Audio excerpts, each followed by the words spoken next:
सैया लेते लेते बारे तारा बहनी के गाड़ी में गधा के लंड पे लो बा का कहतारू ए सैया लेते लेते। अरे भौजी का कइले बाओ तार चियार देले बा का कोइले सामान बड़ा ढीला हो। वाह रे भौजी भंसरी वाली वाह बहुत अच्छा। सुन तारा भाई लोग लेते लेते कोयले बारा सामान ढीला हो। अरे भौजी जब लंड के जगह पर तू गधा के लंड लेबे तो ढीला न होई। ई ऐसा थोड़े होई कि ओई में सटी कि बाद में कहबे नु हम ढीला होते नहीं खे।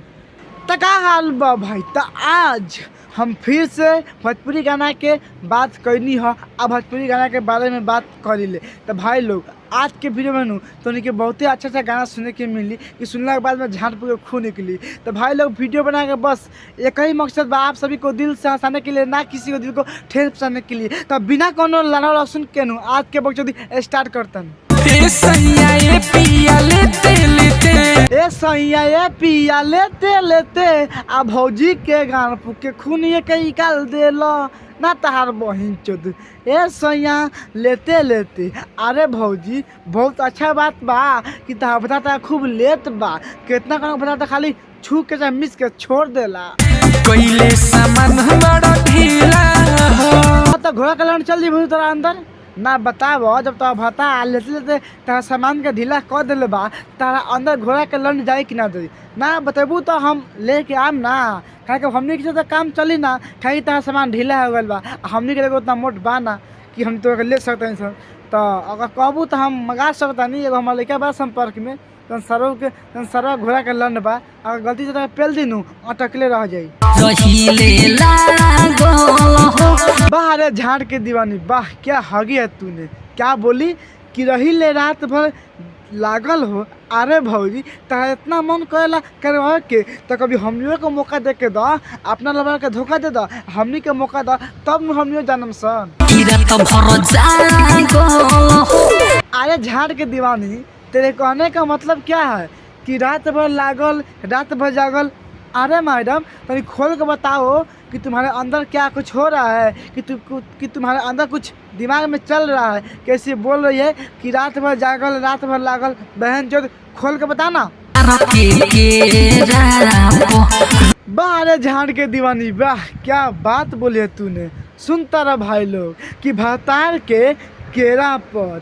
अरे भौजी सीधा खोल के काहे ना कहता रे कि भतार के लंड पे रात भर जागल रहिले आ रात भर लागल रहिले आ रात भर नु आगे पीछे करत रहिले। एंती कहबे नु तो अच्छा लगी। तो लंड नुका छुपा के मत कह कि भतार के केरा पर कि सुनला के बाद में झांटे झोकर जाए।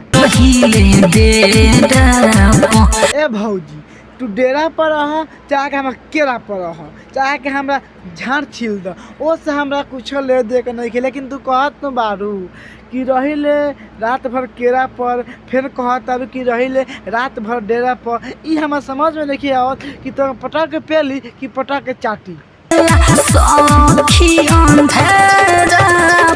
वाह रे भौजी भंसरी वाली वाह बहुत अच्छा। भाई लोग भौजी का नाम बानू कि रात भर मजा मिलेला सखी के केरा पर कि लड़ा के पहला से बहन चौधरी कैमरा मन एक गाना काटा दे बहन चो हम पागल हो जाए। लेकिन ये गाना पर रोस्ट ना कर पाए काहे कि भौजी के देखी के पानी छोड़ता। दे देखा तारा भाई लोग कैसे भैया मुंड बनाता भौजी के सुघरा के। अरे दादा देखला के बाद मतलब बहन चलवा हमनियों का मन करता कुछ करे के लेकिन क्या करवा अब हमनी के शादी नहीं के भइल।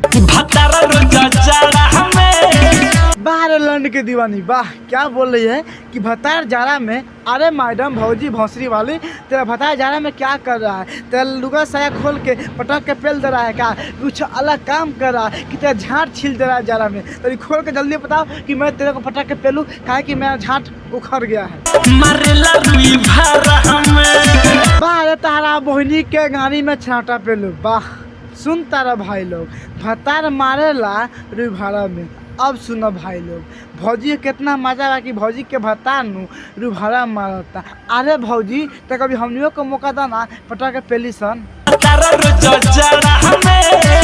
भौजी बहुत अच्छा बा कि तहा भता जाड़ा में मारता काई कितना कम भता सारा छू के छोड़ देला बाद में पता लगला बहन जो कुछ भइबे ना कैलक लेकिन तहा भता तो बहुत अच्छा बा कि तहा भता जाड़ा मार के पटा के पेलतो बा फिर से कहे एक बार मारेला रुई भारा में वाह रे तहारा बहनी के गाड़ी में अपना बड़के बाबू के लंड पेलो वाह बहुत अच्छा।